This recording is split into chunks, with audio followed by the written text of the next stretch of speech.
Study IQ IAS, अब तैयारी हुई affordable. Hello everyone, I welcome you all to the study IQ education platform. So finally आज 2:30 बजे supreme court का article 370 के ऊपर जो वर्डिक्ट था वो आ चुका है। गवर्नमेंट, प्राइम मिनिस्टर जी, everyone is hailing the judgement of this supreme court, right. Supreme court ने बेसिकली आर्टिकल 370 का रद्द होना सही था, यही बोला गया है इन क्रक्स अगर मैं बताऊं। लेकिन क्या था आर्टिकल 370, क्या था इसका हिस्टोरिकल रेलेवेंस, क्यों हम कश्मीर को स्पेशल दर्जा दिया था, हमने नेहरू जी द्वारा क्यों दिया गया था, राइट। एंड प्रेजेंट गवर्नमेंट का क्या स्टैंड था, वो हिस्टोरिकल एस्पेक्ट हम पूरा इस वीडियो में डिस्कस कर चुके हैं। जो अगस्त में भी सुप्रीम कोर्ट में ये केस चला था, सुप्रीम कोर्ट ने देन आज फाइनली वर्डिक्ट दिया है। तो if you want to watch the detailed historical analysis आप यहाँ पे देख सकते हो। उसके बाद आज वाली जजमेंट की बात करें तो बेसिकली 7 ऐसे सवाल हैं जो सुप्रीम कोर्ट ने एड्रेस करे हैं। उन 7 सवालों का देखेंगे कि मतलब what the defence supreme court has given कि भाई क्यों आर्टिकल 370 का रद्द होना सही था, ठीक है जी। लेकिन उससे पहले हमें ये देखना होगा कि भाई कौन इसको हु वर द पीपल जो चाहते थे कि आर्टिकल 370 जो रद्द किया गया है वो गलत तरीके से करा गया है ना, एंड उसकी सपोर्ट में थे। तो इफ वी सी तो कपिल सिब्बल जी है ना, उसके बाद we have Rajeev Dhavan ji, Zafar Shah. So all these are very good names in this field, बहुत सीनियर एडवोकेट्स हैं जो केस लड़ रहे थे। उसके बाद अगर गवर्नमेंट की साइड से देखें तो अटॉर्नी जनरल आर वेंकटा रमनी थे, है ना। उसके बाद अपने सॉलिसिटर जनरल राकेश धवन जी थे, तो ये सब भी थे। लेकिन मुद्दा ये था कि भाई बेसिकली यू नो कि 5 अगस्त को 5 ऑफ अगस्त 2019 को to be very precise article 370 को रद्द कर दिया गया था। एंड रद्द करके कश्मीर का जो सालों से इंडिपेंडेंस के टाइम से जो दर्जा था वो कश्मीर से वो दर्जा वापस ले लिया गया था, है ना। एंड इसी बात से इनको प्रॉब्लम थी। तो बेसिकली आज वाली जजमेंट को समझने के लिए हमें समझना होगा कि भाई सरकार ने 2019 में करा क्या था, क्योंकि आइडली तो हम यही मानते थे उससे पहले कि भाई 370 को हटा पाना नामुमकिन है, it is a permanent provision. तो एक बहुत प्यारा ब्यूरोक्रेटिक माइंडसेट था। अगर आप ये समझ गए अगले 1-2 मिनट में तो आज वाली जजमेंट का क्या निचोड़ निकलता है आपके लिए समझना एक बेहतर होगा, राइट। सो बेसिकली अगर आप देखो तो प्रेजेंट गवर्नमेंट जब अपने मैनिफेस्टोज निकालती थी तो इनके जो पिछले 3 मैनिफेस्टोज आप देखो ओवर द ईयर्स, तो तीनों मैनिफेस्टोज में कश्मीर को भारत का इंटेग्रल पार्ट बनाया जाएगा, ये एक स्टैंड था। ये पार्टी वही पार्टी है जो श्यामा प्रसाद मुखर्जी के आइडियोलॉजीज को बिलीव करती है। श्यामा प्रसाद मुखर्जी वो व्यक्ति थे जो कश्मीर को स्पेशल स्टेटस दिए जाने के विरोध में एक मार्च पे भी निकल गए थे, फिर जम्मू में उनको अरेस्ट किया गया जहां पे उनकी कस्टडी में ही डेथ हो गई थी। तो ये वो पार्टी है। एंड बेसिकली जो समझा जा रहा था वो इस वजह से था क्योंकि जम्मू कश्मीर भारत का पार्ट बनेगा या नहीं बनेगा, अगर मैं आपको इन क्रक्स बताऊं, इसका निर्णय सिर्फ जम्मू कश्मीर की कॉन्स्टिट्यूएंट असेंबली ले सकती थी, क्योंकि ये सारा मुद्दा 370 पे अड़ा हुआ था। और 370 को हटाना है नहीं हटाना ये जम्मू कश्मीर की कॉन्स्टिट्यूएंट असेंबली ही कर सकती थी। लेकिन फिर आई प्रेजेंट गवर्नमेंट में भी एक ब्रिलियंट ब्यूरोक्रेटिक माइंडसेट जिसने एक डिवाइस करा तरीका कि भाई हम आर्टिकल 370 को हटा सकते हैं। तो 5 अगस्त को अगर आपको डिटेल में समझना है क्या बैकग्राउंड चल रहा था, वो वीडियो देख के इस वीडियो को देखेगा। लेकिन अगर मैं बताऊं तो इस वक्त के ऊपर जम्मू कश्मीर में जो स्टेट लेजिस्लेटिव असेंबली थी वो वहां की नहीं थी, ठीक है जी। वहां पे आपका लगा हुआ था प्रेसिडेंशियल रूल, और प्रेसिडेंशियल रूल में ऑन ग्राउंड सिचुएशन गवर्नर जी देखते हैं, लेकिन इन द एंड कंट्रोल किसके हाथ में रहता है? पार्लियामेंट के हाथ में। तो 5 अगस्त 2019 को अपनी जो गवर्नमेंट थी आर्टिकल 370 रद्द करने के लिए उनके पास 3 ऑप्शंस थे। पहला प्रावधान तो यह था कि भाई आर्टिकल 368 के तहत जो पार्लियामेंट को पावर देता है संविधान को अमेंड करने की, वो उसमें अमेंडमेंट करती और अमेंड करती आर्टिकल 370 हटा देती। लेकिन जब भी हम संवैधानिक संशोधन या अमेंडमेंट की बात करते हैं तो गवर्नमेंट के पास दोनों हाउसेज में इक्वल मेजॉरिटी होनी चाहिए, है ना, कि भाई लोकसभा में भी मेजॉरिटी है, राज्यसभा में भी। लेकिन प्रेजेंट सरकार के पास उस वक्त लोकसभा में तो मेजॉरिटी थी लेकिन राज्यसभा में मेजॉरिटी नहीं थी, जिस वजह से 368 का इस्तेमाल उस वक्त नहीं करा गया।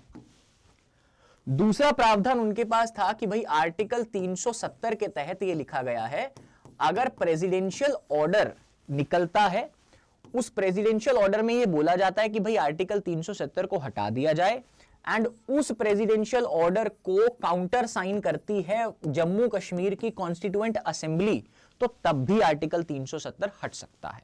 लेकिन जम्मू कश्मीर की कॉन्स्टिट्यूएंट असेंबली जो बनाई गई थी, जम्मू कश्मीर का अलग संविधान था, है ना, तो वो तो संविधान बनाने के बाद ही खत्म हो गई, but it was not there, so इस वजह से हम ये तरीका नहीं अपना पाए। उसके बाद जो ब्रिलियंट ब्यूरोक्रेटिक माइंडसेट में आपको बता रहा था, तो सरकार ने यूज करे 3 आर्टिकल्स। बेसिकली सरकार गई 370 पे, 370 से 367, 367 से फिर से 370, ठीक है। नाउ सरकार ने क्या करा कि भाई 370 में ये प्रावधान है कि भाई अगर भारत, देखो जम्मू कश्मीर का स्पेशल स्टेटस का ये मतलब था कि भाई जम्मू कश्मीर के संविधान के ऊपर भारतीय संविधान के सिर्फ 2 आर्टिकल ही लगेंगे, उसके अलावा कुछ भी नहीं लगेगा, और भारतीय पार्लियामेंट के पावर्स जम्मू कश्मीर को लेकर रिस्ट्रिक्टेड रहेंगे। और जम्मू कश्मीर के ऊपर तब लग रहे थे 2 आर्टिकल्स, एक आर्टिकल नंबर 1 और दूसरा आर्टिकल नंबर 370, और इनके अलावा अगर कुछ भी और आर्टिकल लेके आना है तो हमें परमिशन चाहिए जी जम्मू कश्मीर की, और वो जम्मू कश्मीर के स्टेट लेजिस्लेटिव द्वारा काउंटर साइन होना चाहिए। तो सबसे पहले तो आर्टिकल 370 के तहत इन्होंने ये निर्णय लिया कि भाई अब से भारतीय संविधान की सारी प्रोविजंस जम्मू कश्मीर के ऊपर लागू होंगी। लेकिन वो लागू कब हो सकती थी? जब वहां की स्टेट लेजिस्लेटिव असेंबली हां करे, ठीक है। तो स्टेट लेजिस्लेटिव असेंबली हां करे, लेकिन वो नहीं कर रही थी इतने वक्त से। लेकिन अब कैसे हुआ? इस वक्त के ऊपर आप वो देखिए, वहां पे क्या लगा था? प्रेसिडेंशियल रूल, है ना। और प्रेसिडेंशियल रूल लगने के तहत स्टेट लेजिस्लेटिव असेंबली के कर्तव्य कौन निभा रहा था? Parliament of India. और पार्लियामेंट ने क्या कर दिया? कंसेंट दे दिया। तो सबसे पहले लेवल पे 370 आर्टिकल के तहत भारतीय संविधान के सारे प्रावधान वहां पे लागू कर दिए गए। उसके बाद आया जी आर्टिकल 367। आर्टिकल 367 भारतीय संविधान की एक ऐसी प्रोविजन है, ये तब इस्तेमाल, जिसका नाम है इसका interpretation of constitution. Interpretation of constitution ये तब हमें इस्तेमाल में आती है जब हमें संविधान के कोई प्रोविजन का मतलब समझ नहीं आता। तो इन्होंने क्या करा, इस प्रोविजन के तहत इन्होंने बोला कि भाई अब से हम लोग कॉन्स्टिट्यूएंट असेंबली, क्योंकि वो तो संविधान बना के खत्म हो गई जम्मू कश्मीर की, तो अब से हम कॉन्स्टिट्यूएंट असेंबली का मतलब समझेंगे state legislative assembly of Jammu and Kashmir. क्योंकि 370 अगर हटेगा तो प्रेसिडेंशियल ऑर्डर को काउंसिल साइन किसने करना है? वहां की कॉन्स्टिट्यूएंट असेंबली को। तो ये बोले अब से हम कॉन्स्टिट्यूएंट असेंबली का इंटरप्रिटेशन क्या निकालेंगे? State legislative assembly. और स्टेट लेजिस्लेटिव असेंबली तब थी कौन? पार्लियामेंट। तो इन्होंने क्या करा, 367 का इस्तेमाल करके कॉन्स्टिट्यूएंट असेंबली को क्या समझ लिया? State legislative assembly. और फिर 370 के तहत प्रेसिडेंशियल ऑर्डर पास कर दिया कि भाई 370 अब से रद्द है। And then this presidential order was countersigned by SLA. करना तो आइडली सीए को चाहिए था, but CA under 367 was SLA, और एसएलए तब कौन था? पार्लियामेंट। और पार्लियामेंट ने इसको भी करके जम्मू कश्मीर का जो स्पेशल स्टेटस था उसको एब्रोगेट कर दिया। ठीक है जी। तो ये हुआ था 5 अगस्त 2019 को। क्लियर। और सरकार का यह मानना था कि भाई आर्टिकल 370 जो स्पेशल प्रोविजंस दे रहा है, यही जम्मू कश्मीर की जो इंटीग्रेशन है भारत में उसको रोक रहा है, और यही कारण है जम्मू कश्मीर में सेपरेटिज्म और टेररिज्म बढ़ने का, है ना। चलिए अब देखते हैं जी कि भाई इन सब के बाद कि आर्टिकल 370 जो रिमूव हुआ, बिफोर नोइंग इट, है ना, हमें ये देखना होगा कि भाई इस वाले हो गया रिमूव। अब सरकार के पास, जो सुप्रीम कोर्ट के पास क्या प्रावधान थे कि भाई उनको किस किस चीज के बारे में डिस्कस करना था। सबसे पहला तो यह था कि भाई आर्टिकल 370 टेम्परेरी प्रोविजन है या परमानेंट। क्योंकि अगर सुप्रीम कोर्ट आज उसको बोल देता है कि भाई ये तो एक परमानेंट प्रोविजन है, फिर तो जो सरकार ने 5 अगस्त 2019 को हटाया था वो बिल्कुल गलत था, एंड 370 फिर से रिस्टोर होता, है ना। दूसरा था पार्लियामेंट ने जो प्रोसीजर अपनाया कि भाई constituent assembly is equal to legislative assembly 367 के तहत, क्या वो चीज सही थी या नहीं थी। तीसरी बात यह थी कि can entire constitution of India be made applicable by 370 itself. जो हमने देखा कि जो सबसे पहला स्टेप लिया गया था कि 370 अब से सारे का सारा ही अप्लाई हुआ, क्या वो करना सही था।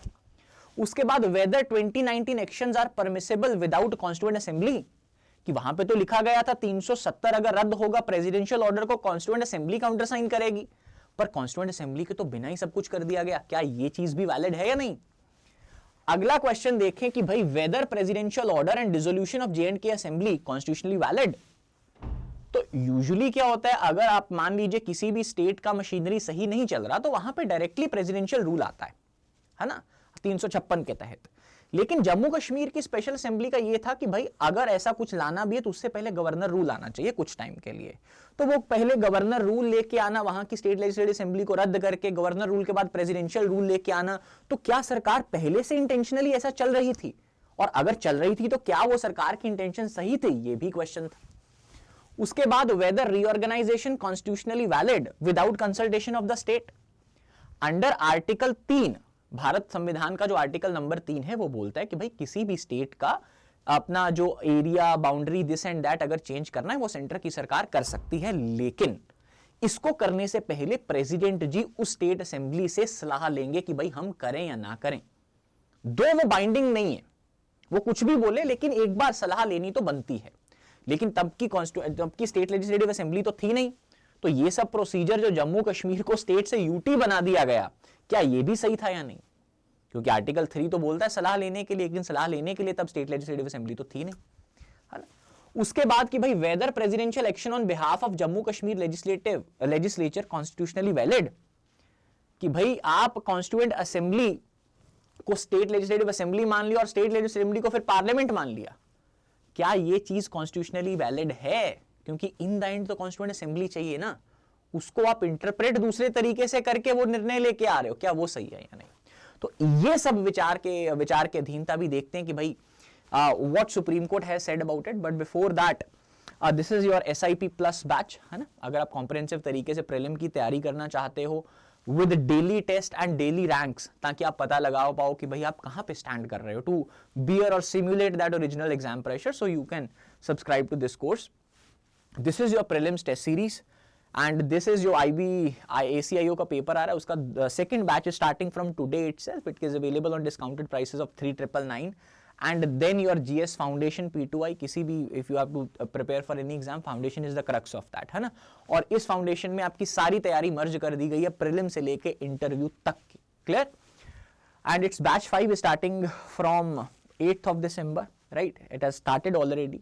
तो आप इसको भी डिस्काउंटेड प्राइसेस पे ले सकते हो by applying the code GS Live। उसके बाद आपको किसी भी कोर्स के बारे में अगर इंफॉर्मेशन लेनी है सो you can contact me on GS_Gill07, ये मेरा टेलीग्राम आईडी है, क्लियर, और ये इंस्टाग्राम आईडी है। चलिए, उसके बाद अगर देखें सुप्रीम कोर्ट जजमेंट के बारे में, तो सबसे पहला है कि भाई court need not adjudicate on the validity of presidential rule. तो कोर्ट ने बोला कि भाई जो आप प्रेसिडेंशियल ऑर्डर के बारे में चर्चा कर रहे हो, तो कोर्ट को उस प्रेसिडेंशियल ऑर्डर के बारे में विचार करने की प्रॉब्लम नहीं है, क्योंकि बेसिकली इसमें उन्होंने आर्टिकल 370 का इस्तेमाल किया था, 370 क्लॉज 3 का, है ना।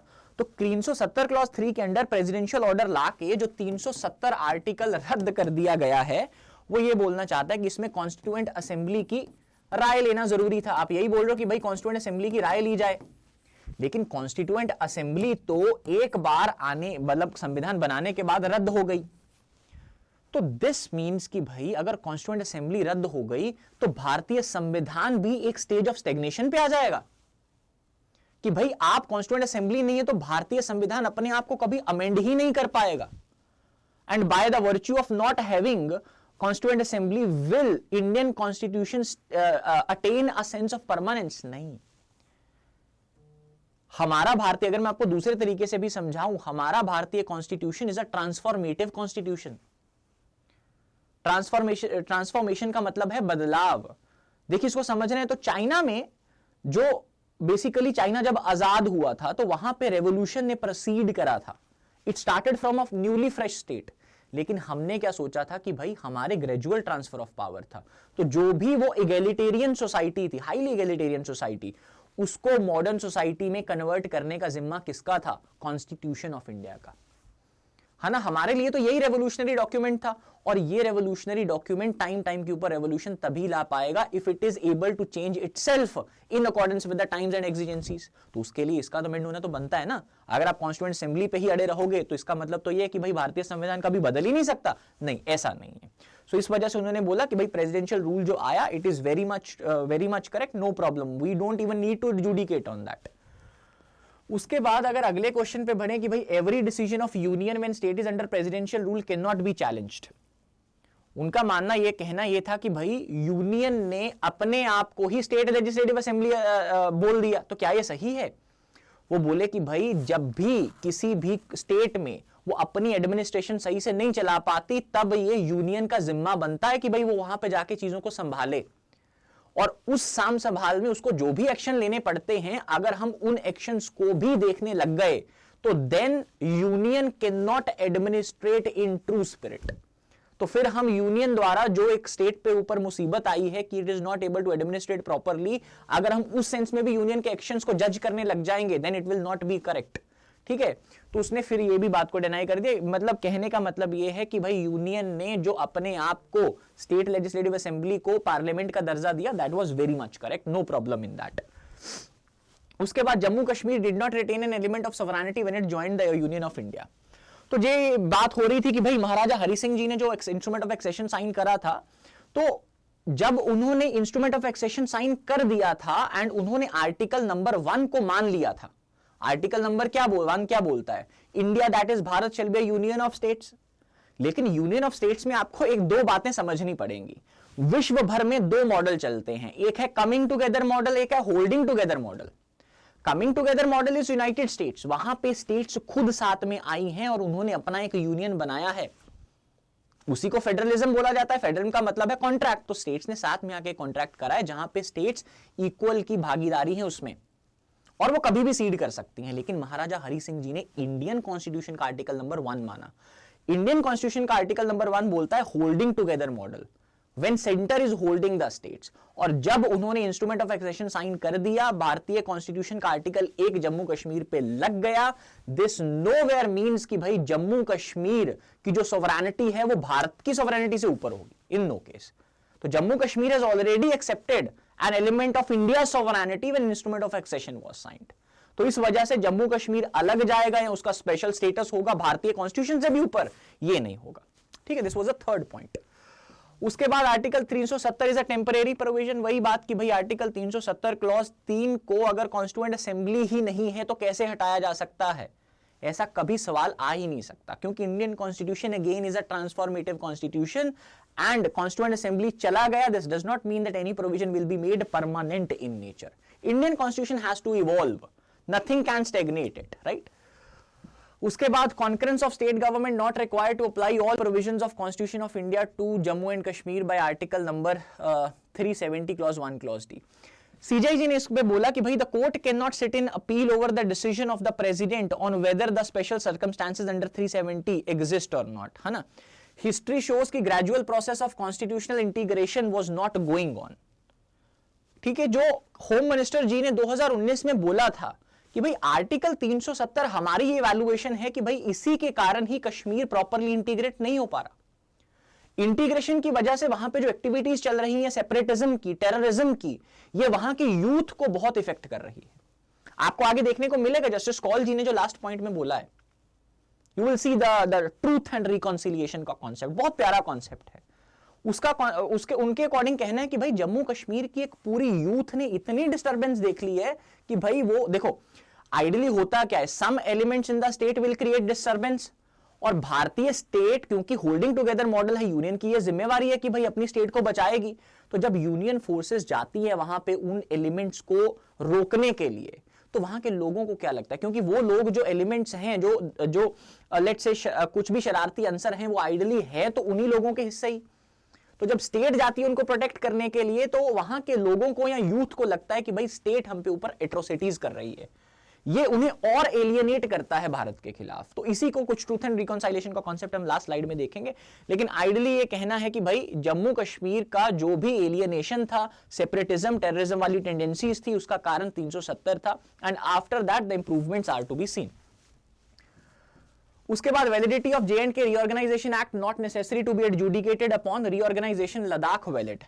इसके बारे में उनका यह कहना है कि भाई देखो, आर्टिकल 3 के अंदर जो यूनियन है, मतलब सेंटर की सरकार है, वो किसी भी स्टेट का कुछ भी हिस्सा लेके उसकी कोई भी यूटी या स्टेट बना सकती है।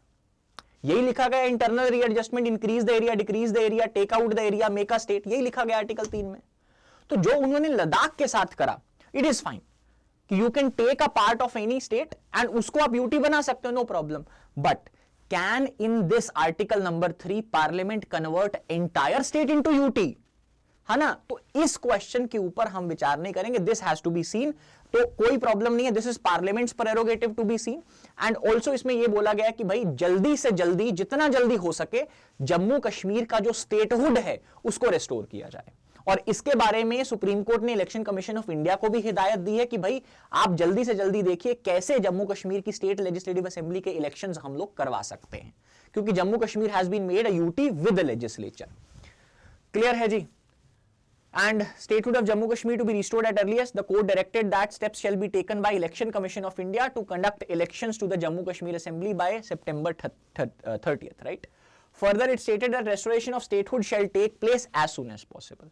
क्लियर कि भाई स्टेट कर सकती है नहीं, that is parliament's prerogative, but जल्दी से जल्दी जम्मू कश्मीर की जो यूटी है उसका वापस से स्टेटहुड का दर्जा उसको दिया जाए, this has been Supreme Court stands. And lastly अगर बात करें तो it has been said that कि भाई constitution of a truth and reconciliation committee, justice Kaul ji का यह मानना है कि भाई the first step towards healing the wounds was acknowledgement of the acts of violation. देखिए इट्स लाइक मान लीजिए कि भाई कहीं जगह पे देयर आर शरारती अंसर हैं, अभी very much precision can not be there, उसको अगर आप मारने जाओगे या कुछ भी करने जाओगे, there might be civilians deaths also. तो उस चीज ने जो भी बुरा करा है, जो भी जम्मू कश्मीर की जो असल लोग हैं उनको एलिएनेट करा है भारत से, तो जो भी स्टेट अथॉरिटीज हैं, स्टेट फोर्सेस हैं, उनके द्वारा एक ट्रूथ एंड रिकॉन्सिलिएशन कमेटी बनानी चाहिए।